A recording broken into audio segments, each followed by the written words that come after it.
حضرت عمر وہ تھے جن کا حکم ہوائیں بھی مانتی تھی، زمین بھی مانتی تھی، جن کا حکم جو ہے وہ آگ بھی تسلیم کرتی تھی اور دریا بھی ان کا حکم مانا کرتے تھے۔ مصر کے اندر رسم بد جاری تھی، یہ رسم بد جاری تھی کہ سال کے بعد ایک دو شیزہ کو زیورات پہنا کے اچھے لباس میں ملبوس کر کے دریا کی بھینٹ چڑھایا جاتا، اس کی قربانی دی جاتی، اس کا خون بہتا تو دریا چلتا۔ جب اسلام مسلمانوں نے مصر فتح کیا تو گورنر نے لکھا کہ اسلام تو اس طرح کی رسوم کی اجازت نہیں دیتا، لیکن خشک سالی ہے، لوگوں کی فصلیں ویران پڑی ہیں، تو حضرت کیا کیا جائے؟ تو حضرت عمر رضی اللہ تعالیٰ عنہ کو جب قاصد آ کے پیغام دیتا ہے تو کاغذ کے ٹکڑے پہ لکھتے ہیں بسم اللہ الرحمن الرحیم، مصر کے نیل کی جانب عمر کا خط، لکھتے ہیں اے نیل اگر تو اللہ کے حکم سے چلا کرتا ہے تو چل، ورنہ ہمیں تیرے چلنے کی کوئی حاجت نہیں ہے۔ اور قاصد کو کہا یہ خط لے جاؤ اور جا کے دریائے نیل میں پھینک دو۔ قاصد جا کے خط دریائے نیل میں پھینک دیتا ہے، پانی آتا ہے، ایسا دریائے نیل چلا 14 صدیاں ہوئی ہیں آج تک کبھی بند ہی نہیں ہوا۔ دریا حکم مانتے ہیں، آگ نکلتی ہے، لوگ حضرت عمر رضی اللہ تعالی عنہ کے پاس آئے، حضرت لاوا پھوٹا ہے، آگ نکل رہی ہے اور مدینے کی طرف بڑھ رہی ہے، اب کیا کیا جائے؟ فائر بریگیڈ تو زمانے میں تھی نہیں۔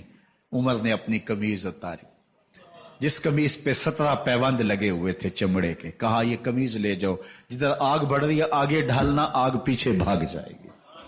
زلزلہ آتا ہے تو زمین پہ دھرا مارتے ہیں، زمین رک جا، کیا عمر نے تیری چھاتی پہ عدل نہیں کیا ہے؟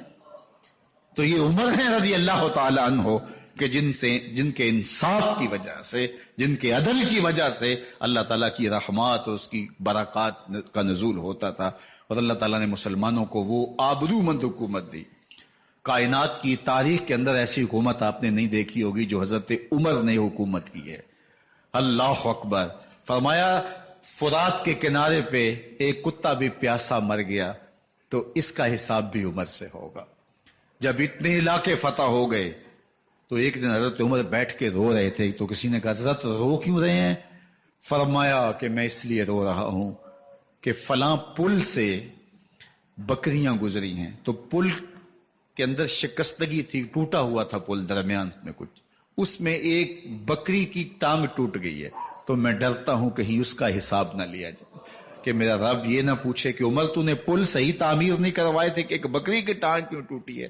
یہ ہیں حضرت عمر رضی اللہ تعالی عنہ۔ اللہ اکبر۔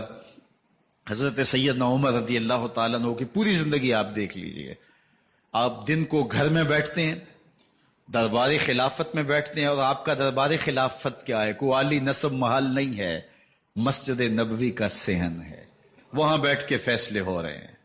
باہر سے سفیر آتا ہے اور آ کے پوچھتا ہے کہ میں امیر المومنین کے، مسلمانوں کے حکمران کے دارالامارہ میں محل میں جانا ہے، تو وہ مسکرا کے کہتے ہیں ہمارے امیر کا تو کوئی محل نہیں ہے۔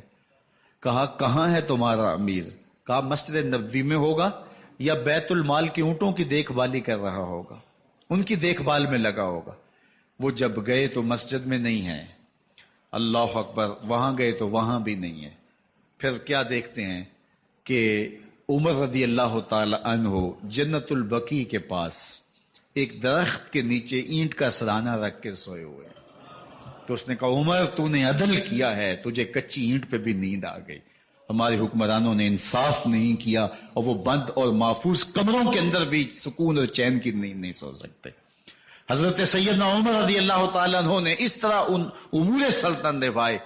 آپ دن کو لوگوں کی دیکھ بھالی کرتے، لوگوں کی ضروریات سنتے سمجھتے، اور جب رات پڑتی لوگ سو جاتے، عمر مدینے کی گلیوں میں پہرا دیتے۔ کائنات نے کوئی ایسا بھی حکمران دیکھا ہوگا؟ اللہ اکبر۔ وہ مجاہد جو مختلف محاذات پہ گئے ہوئے ہوتے، ان کے گھروں کی دیکھ بھالی کرتے، ان کی ضروریات کا خیال رکھتے، ان کی آبرو کا پہرا دیتے۔ راتوں کی تنہائیوں کے اندر حضرت عمر اٹھتے اور جا کے گشت کرتے، چکر لگاتے، دیکھتے کوئی آنکھ پر نم نہ ہو، مفلسی کا کسی گھر میں ماتم نہ ہو، لوگوں کی ضروریات کا خیال رکھتے۔ اللہ اکبر۔ ایک دن حضرت عمر رضی اللہ تعالیٰ عنہ ایک گھر کے قریب سے گزرے، گھر سے دھواں نکل رہا تھا. سوچا کوئی مہمان ہوگا. گزر گئے. تھوڑی دیر کے بعد پھر دوبارہ اس گلی سے گزر ہوا تو پھر دھواں نکل رہا تھا. پھر گزر گئے. 2 گھنٹے کے بعد پھر دوبارہ ادھر سے گزران ہوا تو پھر دھواں نکل رہا تھا. رات کا پچھلا پہر ہے، ابھی تک گھر سے دھواں نکل رہا ہے. عمر رضی اللہ تعالیٰ عنہ نے دروازے کو کھٹکھٹایا. اندر سے خاتون کی آواز آئی، اس وقت کون ہے؟ کہا ایک مسافر ہوں، پوچھنا چاہتا ہوں تمہارے گھر سے دھواں کیوں نکل رہا ہے رات کے اس پہر. کہا تمہیں اس سے کیا غرض؟ کہا نہیں مجھے تشویش ہوئی ہے. تو اس نے کہا عمر کی جان کو رو رہی ہوں. حضرت عمر رضی اللہ تعالیٰ عنہ نے کہا کیا ہوا؟ کہا کہ کھانے کے لیے گھر کچھ نہیں ہے، بچے ضد کر رہے ہیں، ہنڈیا کے اندر پتھر ڈال کر کے میں نیچے سے آگ دیے جا رہی ہوں. بچوں کہتی ہوں تھوڑی دیر ہے تھوڑی دیر ہے، کہ بچے تھک کے سو جائیں گے انتظار کر کر کے. تو کچھ ہو تو پکے، اور بچے ہیں بھوک سے، شدت بھوک کی وجہ سے سو بھی نہیں رہے، اور میں یہاں بیٹھے عمر کی جان رو رہی ہوں. حضرت عمر رضی اللہ تعالیٰ عنہ واپس آئے. گھی کا کنستر اٹھایا، آٹے کی بوری لی اور ساز و سامان لیا. خادم تھا آپ کا اسلم بیت المال میں. اس نے حضرت یہ سب کچھ میں اٹھا لیتا ہوں. کہا حشر کے دن میرا بوجھ اٹھاؤ گے؟ کہا نہیں وہ تو آپ کو اٹھانا ہوگا. کہا عمر کو آج خود ہی اٹھانے دو. اور اٹھا کے ان کے گھر آئے اور گھر آ کے ان کو سب کچھ دیا.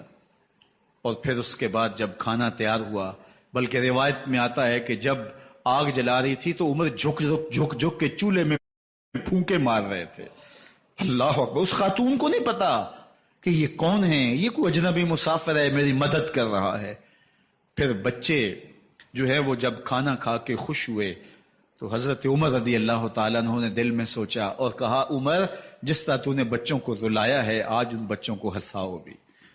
تو بچے بیٹھے ہیں تو عمر کبھی ادھر جاتے ہیں کبھی ادھر جاتے ہیں. جس طرح بچوں کو کھلانے کے لیے جو ہے وہ گھٹنوں کے بل اور ہاتھوں کے بل لوگ چلتے ہیں، حضرت عمر یوں چلتے ہیں اور وہ بچے مسکراتے ہیں. جب بچے ہنسنے لگے، کھانا کھا چکے، عمر اس خاتون سے مخاطب ہو کے کہتے ہیں بہن دیکھ عمر کی بڑی مجبوریاں ہیں. فسطاط، یرموک، کہاں کہاں آرمینیا، کہاں کہاں سرحدوں پہ محاذ پہ لوگ موجود ہیں، ان کی دیکھ بھال کرنی، امور خلافت، کیا کیا معاملے ہیں. تنہا اکیلے بیچارے کی جان ہے، وہ نہیں خیال کر سکا، چل تو اسے معاف کر دے. وہ بہن کہتی ہے تو اتنی ہمدردی کیوں کرتے عمر کی؟ نہیں میں عمر کو معاف نہیں کروں. کل قیامت کے دن میں اللہ کے حضور عمر کا گریبان پکڑوں گی. تو دوسرے علاقے فتح کرتا تھا، میری خبر ہی نہیں تھی. اللہ اکبر. جب یہ بات کی تو عمر چیخیں مار کے رونے لگے اور ہاتھ جوڑ کے کہنے لگے بہن یہ تمہارے سامنے ہی تو عمر کھڑا ہے. یہ حضرت عمر تھے رضی اللہ تعالیٰ عنہ، اور اللہ کے محبوب علیہ الصلوۃ والسلام کے خلیفہ راشد، دوسرے خلیفہ. 10 سال 6 ماہ اور 4 دن آپ نے خلافت کی. اور تاریخ کہتی ہے اگر عمر رضی اللہ تعالیٰ عنہ کو 10 سال اور مل جاتے، یا مغربی مفکرین کہتے ہیں کہ اگر کائنات کو ایک عمر اور مل جاتا پوری دنیا پہ مسلمانوں کی حکومت ہوتی، کہیں کفر باقی نہ بچتا. لیکن بد باطن لولو فیروز نامی ایک مجوسی غلام نے نماز فجر پڑھتے ہوئے حضرت عمر بن خطاب رضی اللہ تعالیٰ عنہ پہ حملہ کیا. زہر میں بجھا ہوا خنجر آپ کے جسم میں سرایت کر دیا. آپ وہاں سے اٹھا کے گھر لائے گئے اور 4 دن تک مسلسل آپ اس اذیت اور تکلیف میں رہے. جب آخری وقت آیا تو اپنے بیٹے کو بلایا. کہا بیٹا میں نے ام المومنین سیدہ عائشہ رضی اللہ تعالیٰ عنہ سے پوچھا ہوا ہے کہ میرے مرنے کے بعد حضور علیہ السلام کی قربت میں مجھے جگہ دے دی جائے. ہو سکتا ہے میں امیر المومنین مسلمانوں کا خلیفہ ہوں تو اس وجہ سے انہوں نے اجازت دے دی ہو، جب میں فوت ہو جاؤں تو ظاہر خلیفہ نہیں رہوں گا.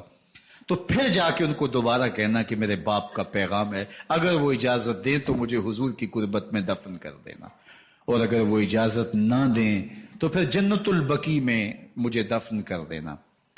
جب حضرت سیدنا عمر بن خطاب رضی اللہ تعالیٰ عنہ کا انتقال ہو گیا تو آپ کے صاحبزادے ابن عمر حضرت عائشہ رضی اللہ تعالیٰ عنہا کے پاس گئے.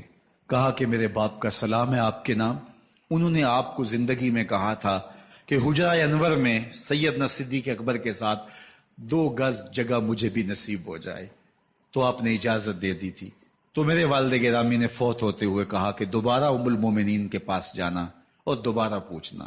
اس وقت تو میں امیر المومنین تھا، ہو سکتا ہے وعدہ کر لیا ہو، لیکن اب اگر آپ اجازت دیں تو یہاں ہم قبر ان کے لیے کھود لیں، ورنہ ہم جنت البقیع میں دفن کر دیں. تو ام المومنین سیدہ عائشہ رضی اللہ تعالیٰ عنہ رو پڑی اور فرمایا یہ جگہ میں نے اپنے لیے رکھی تھی، لیکن عمر نے اسلام کے لیے خدمت اتنی کی ہے کہ میں نے خود ترجیح دی ہے، اس لیے میں اجازت دیتی ہوں کہ یہاں عمر کو دفن کیا جائے. اللہ اکبر. اور پھر وہاں حضرت عمر رضی اللہ تعالی عنہ کو دفن کیا گیا. یہ قبر میرے حضور کی ہے، ساتھ حضرت صدیق اکبر ہیں، ساتھ حضرت عمر فاروق رضی اللہ تعالی عنہ ہیں. جے شک ہووی تے چل مدینے، جے شک ہووی تے چل مدینے، ویخ لے جوڑ مزاراں دا، بن یار نبی دیاں یاراں دا. حضور نے فرمایا ایک دن مسجد نبوی سے باہر نکل رہے تھے اور کچھ لوگ مسجد میں داخل ہو رہے تھے. حضور نے دائیں ہاتھ سے ابو بکر کا ہاتھ پکڑا تھا اور بائیں ہاتھ میں حضرت عمر کا ہاتھ تھا، اور جب لوگوں کو آتے ہوئے دیکھا ان کو مخاطب کرتے ہوئے کہا ہاکذا نبعث یوم القیامہ، قیامت کے دن ہم قبروں سے یوں ہی اٹھائے جائیں گے.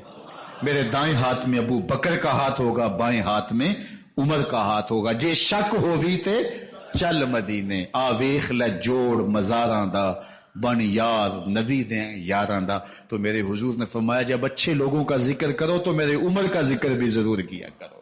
تو حضرت عمر رضی اللہ تعالی عنہ اللہ کے محبوب کے محبوب ہیں.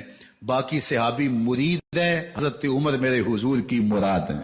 اللہ سے مانگ کر کے لیا ہے اللہ عمر بن خطاب عطا کرتے، اور پھر اللہ نے عمر کی صورت میں اسلام کو وہ عظیم تحفہ دیا جس سے اسلام کی عزت بڑی اور شان و شوکت میں اضافہ ہوا، اور اسلام کے جھنڈے چار داغ عالم کے اندر لگ گئے.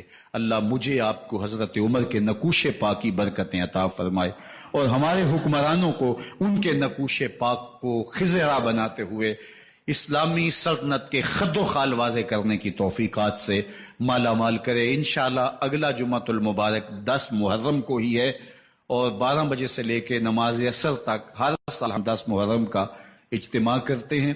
تو اس مرتبہ انشاءاللہ جمعۃ المبارک کا خطبہ بھی اس میں شامل ہو گیا، اور زیادہ برکات اس کی نصیب ہوں گی. اور نماز جمعہ کے بعد انشاءاللہ جو ہے وہ محفل پاک بھی ہوگی جس میں عالی مرتبت ثنا خاں اور مبلغین کے خطاب ہوں گے. تو اگلے جمعۃ المبارک کو انشاءاللہ آپ سے دوبارہ ملاقات ہوگی. آپ تشریف لائیے گا، دوستوں کو ترغیب دیجیے گا. اللہ آپ سب کو جزائے خیر دے، دنیا آخرت کی بھلائیاں آپ کا مقسوم کرے. وآخر دعوانا ان الحمد